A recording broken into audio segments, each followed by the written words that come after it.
நான் வந்து வேறு ஒன்றும் உரங்கிரமெல்லாம் போடலை பாருங்கள், உரமெல்லாம் போடலை, ஒன்றும் போடலை. சும்மா பாருங்கள், சின்ன மரத்துலேயே எப்படி காய்க்குது பாருங்கள், அவ்வளோ அழகாக காய்க்குதா.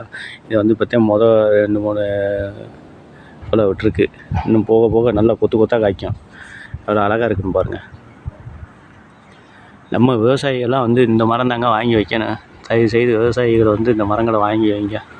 பாருங்கள், மனுஷன் ஒட்டும் தென்னை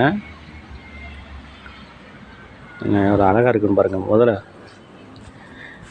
காய் ஒன்று எவ்வளோ பெருசாக சைஸாக வருதுன்னு பாருங்கள். முதல்ல வந்த அந்த பாலில் இந்த 2 3 பாலையிலே பாருங்கள் எவ்வளோ அழகாக இருக்குன்னு பாருங்கள்.